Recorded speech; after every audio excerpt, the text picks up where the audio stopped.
iPhone XS is completely uncompromising.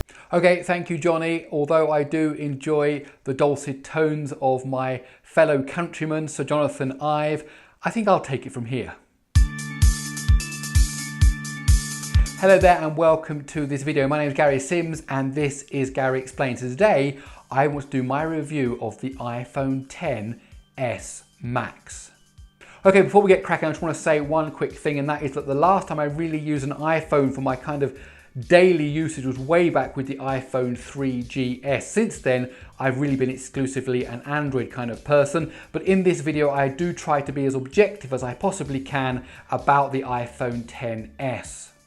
Okay, the first thing we have to acknowledge about the iPhone XS and the XS Max is the screen. It really is a superb screen. We're not only talking about that edge-to-edge experience, we're talking about the brightness, we're talking about the color reproduction, we're talking about the clarity. It is a superb screen. Now, the thing we have to also recognize is the fact that it doesn't have a chin. When you look at that kind of the notch at the top, well, that brings it up as far as they go to the top of the body, but then they bring it right down to the bottom of the body, giving you that full kind of body experience, that full screen experience that really is very, very nice. Another great thing about the new iPhone is the camera. Now, I don't have much to compare it with in previous generations, but in the testing that I've done, the pictures it has produced have been very, very good. Now, there are a couple of things I don't like about the camera, and I'll talk more about in the negative section in a moment, but as a general feature of the phone, the camera is top class. And when we're talking about top class, of course, we have to mention the A12 Bionic processor. I mean, this really is in a league of its own. The overall experience in terms of CPU and GPU is absolutely fantastic. And Apple should be congratulated on designing such an excellent processor, as they have done previously with the A11 and the A10 and so on. So the performance of the iPhone XS and the XS Max is absolutely top of the class. A couple of other more things to mention that Apple get really right on the iPhone XS, and that is the wireless charging. Great to see that feature included, and the gestures, that although they've taken away now the physical home button that we found in previous older iPhones, actually the navigation just using the gestures actually works out really well. Particularly, I like the ability to be able to swap between apps by scrolling left and right on the gesture bar. It did take me a couple of minutes to get used to kind of returning to home by swiping up from the gesture bar there, but actually once I got used to it, different to how things are done on Android, but once I got used to it, it was absolutely great, and I find myself actually wanting to do that naturally now when using the device. So gestures and wireless charging, a great plus. Now, one thing that is okay, not brilliant, but okay, is the battery. We know that it's over a 3000 milliamp hour battery, although Apple don't really officially talk about that. And using it day to day, as I have been doing so, I've been getting around 6 hours of on-screen time. Now, some people are reporting more like 4 or 5 hours of on-screen time. I've actually found 6 hours of on-screen time, but of course it depends on your usage, depends on how much you have the brightness up, depends on whether you are playing 3D games, depending on whether you are kind of, watching video, whatever your mix is that you're doing. Now, in my mix, I was getting certainly full day, and I'm sure you will get full day battery usage. It isn't an issue. It's not spectacular, and I think devices like the Note 9 are better, but actually this is an okay feature. It does the job, and that's what we're looking for. Well, now that we've covered all the positive aspects of the iPhone XS, great display, great camera, great performance, there are some things that are really, really wrong about this device. First of all, you're paying $1,100 or more for the Max version, and you don't even get a fast charging charger in the box. I mean, we're paying, over $1,000, and something that probably only costs Apple, I don't know what, $10, $20 to manufacture, they're not including it in the box, and you're stuck on the slow charger. That's just, well, that's penny pinching. That really is stupid. And then the same again, it doesn't have a headphone jack, and this is the first device I've ever used without a headphone jack. It's just criminal it doesn't have a headphone jack. I mean, the headphone jack is a universal connection on all manner of equipment that you want to get audio out. You use a 3.5mm headphone jack. It doesn't have one. I know it's not the first time it doesn't have one in the iPhone series, but at least before they included a dongle. Okay, that little bit of cable that you could plug it in and it would work. They don't even include that now. You have to go and buy that as an extra thing. This absolutely blows my mind. We're talking about a device that is $1,100 upwards, and they can't even include a tiny little dongle. It reminds me of buying, you know, when the first Motorola G device came out that was really budget, really low end, they didn't include a battery charger in the box because they wanted to save money. And now Apple at the other end post $1,000 and they can't even include a $9 dongle in the box. That's just criminal. And while we're talking about charging cords, we're talking about the Lightning port. Everything else I use uses USB Type-C. I've got a Chromebook that charges on USB Type-C. My latest Android phones all charge on USB Type-C. There are headphones that charge on USB Type-C, and the list just goes on and on and on. But Apple have to stick with their Lightning port, which is just ridiculous because it's the only device in the world that uses it. Why can't they just be standard like everybody else? It's like if I went to someone's, house and said, "Can I plug in, into the wall socket?" They said, "No, our wall socket is different here. You have to have a unique adapter." Why can't you just use it like everybody else? What's the problem, Apple? And although earlier on I mentioned that the camera is excellent, and it is, the fact that there's a camera bump is just ridiculous. I can't even remember the last time I used with a phone with a camera bump. I actually checked all of the phones that are in our house that my wife uses and my children use, and none of them have got camera bumps. And I can't believe that this $1,100 device has a camera bump. And when I've been kind of writing about this and I've kind of been testing the device, I've often had it on my desk in front of me, and if something's happened and I've wanted to check the phone, as I'm tapping on the little keyboard, the phone's going bloop, bloop, bloop, bloop, bloop, bloop. It's just wobbling there on the table because of this stupid camera bump. Apple pride themselves in design. At least if the camera was in the middle, I suppose then it might not rock, but it's over at one side. So as you're pressing, literally, it's just tipping like that. I don't understand. Please, someone help me understand. Now, another thing I don't understand is Face ID. I understand the technology, and in fact, I'm going to make a video about how Face ID works as a technology because I think it's really interesting. So from a technical point of view, yeah, great. But from a practical point of view, it's absolutely criminal. Let me give you two big problems that I've encountered when using Face ID over these last days. We're not talking about speed of recognition. We're not talking about, accuracy. What we're talking about is the fact that whenever I look down at my phone, because a notification has come, suddenly the notification expands and it can be read. The first few lines of emails and the first few lines of the notification can be read by anybody around me. Now on Android, if I want to do that, I have to I know there's a notification and I go in and I can see it as a conscious act. And if I don't want to look at it at that moment, that's fine. But the phone kind of buzzes or beeps or whatever. I look down and suddenly all the notifications are shown for the whole world to see.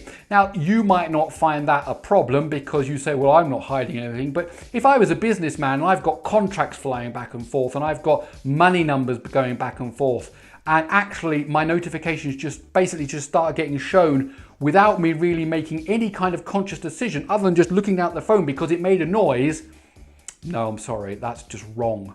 The other thing about Face ID is that actually several times one of my children wanted to play with the iPhone. Of course, it's locked with Face ID, so all they did was just surreptitiously took the phone and then said, "Hey Dad," I turned, they had the phone held to my face and they unlocked it and off they went. Now, obviously, we're talking about children here, but if I was with a group of people, let's say in a public place, and my phone was down on the table, it wouldn't take very much for somebody just to surreptitiously lift it up, tilt it towards my face, it's unlocked, and now they have full access to my phone while I was maybe occupied with something else, wasn't quite seeing what was going on.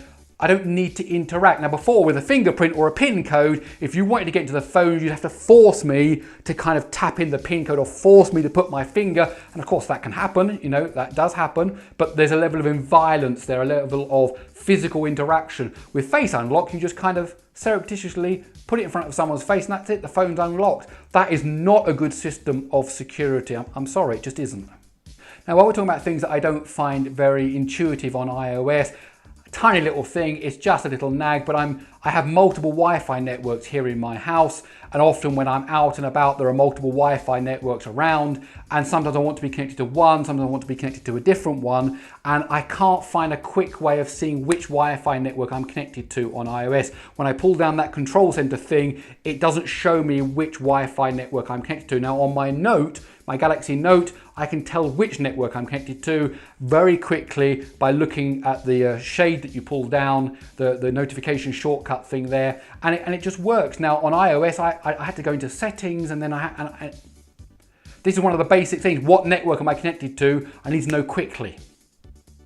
And talking about settings, the other thing is Settings is an app which you have to actually find on your home screen. Now I can imagine on my note I've got like 4 or 5 screens worth of apps that I've installed over time, and you know, you're kind of scrolling around, where's the setting button? Well, of course on Android you just go up and it's always available via the pull down menu up there. On iOS it has to be the app as far as I can see, and that means you've got to go and look for it, and that's really not very intuitive. Settings is one of the places I go to all the time. Now I know Apple have got the control center because they think those are the things that you need to set very quickly, but actually no, I want to be able to go into the settings quickly, and it's a real pain. Now I know there's a few other things that Android people complain about. These really aren't issues for me, but they are worth mentioning if you are used to what you can do with Android. There's no split screen multitasking on iOS. There's no way of clearing all the recent apps. So if you want to get rid of everything that's running from memory, there's no way of doing it other than swiping them all out individually. And of course, there's a terrible lack of customization with Android. You really can customize so much, and you just can't do that with iOS. You're kind of fixed with what Apple give you, take it or leave it, pay your $1,000 or not, that's what you've got. And I think for that kind of money, I'd like to be able to tweak just a few more things. I do like the portrait mode that's inside the camera. I would actually say it's a positive feature. However, it's not perfect. And so if you do bump up that background blurriness too much, you know, bits of ears will start getting cut off, bits of glasses will get cut off. If you're taking a picture which has got glass in it, for example, if you just take a picture of a glass, maybe with some water in it, then when you bump up that blurring, it's just going to get all mangled up. So I think it's a good feature, and I think Apple are on the right path. I'd like to see this more and more, but actually it's not there yet, and sometimes it can make some bad mistakes. And I'm actually going to do a separate video about testing the portrait mode against a full frame camera and see which one comes out best in the different situations, and we can see the strengths and the weaknesses of this portrait mode. I'll do that video maybe in the next week or so. One more thing I don't like about the camera is there are no manual settings and there are no options to save RAW files. Now, I know that there are probably third-party apps that do this. I didn't actually look for them, but when I come from a device, let's say like the Galaxy Note range from Samsung, those kind of features come in the default app. I don't have to go and look for another app to do these things. They're there in the app. I can ignore them if I want to. I don't have to enable them. I don't have to use them, but they are available to me. So again, when you're buying a high-end device that costs $1,000 upwards, I would like some of this functionality to be there in the default app, not to be something I have to go and look for and install a different app and try it out and test different ones. I want it there in the default, like I do have on the Note line. Now there's two things I haven't touched on and I've left them here to the end. One is the ChargeGate thing and the other is AntennaGate. So let's deal with these separately. So ChargeGate is this problem that as I've shown on Twitter, and I've posted it also on YouTube, that you can plug in the cable while the phone is sleeping and it won't start charging. Now it looks like it's a software issue. It looks like it will be fixed in the next iteration of iOS, and that's fine. Software bugs exist and I understand that. I was a software engineer for 10 years. I fully understand it. However, a simple thing like plugging in the charging cable should be part of any kind of quality assurance testing that happens at any company. Okay, if there was some obscure bug that when I use a different mode in the camera and the camera was upside down and I was in the southern hemisphere and it was in daylight saving and it was night, you know, and then something strange happened, I understand that. But plugging in a cable is the most basic thing that you can do on a smartphone besides turning it on and off. And there really is no excuse for a product at this level of pricing to have bugs as simple as that.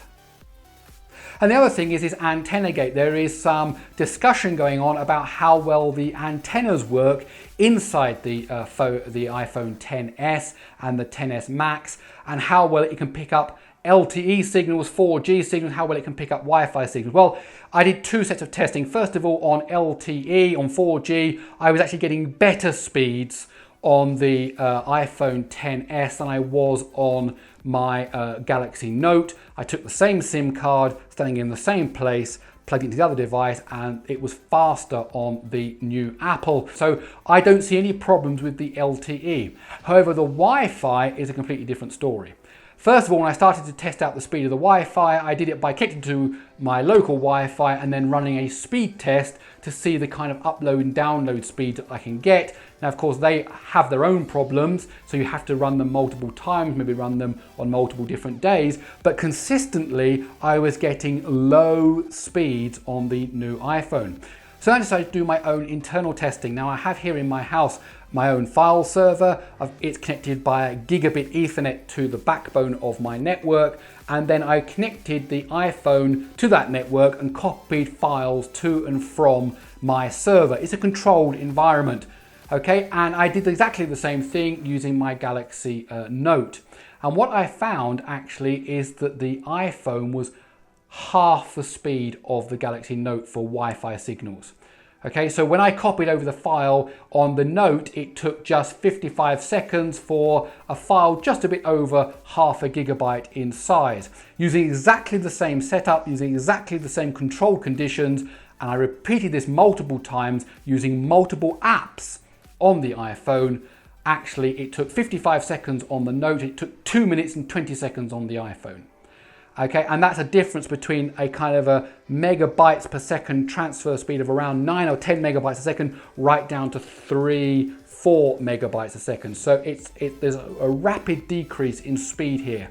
Now, it could be for a whole bunch of different reasons, but I got onto this because I was looking at the AntennaGate thing, and I think that the Wi-Fi strength, the Wi-Fi throughput on the new iPhone is terrible, not very good at all.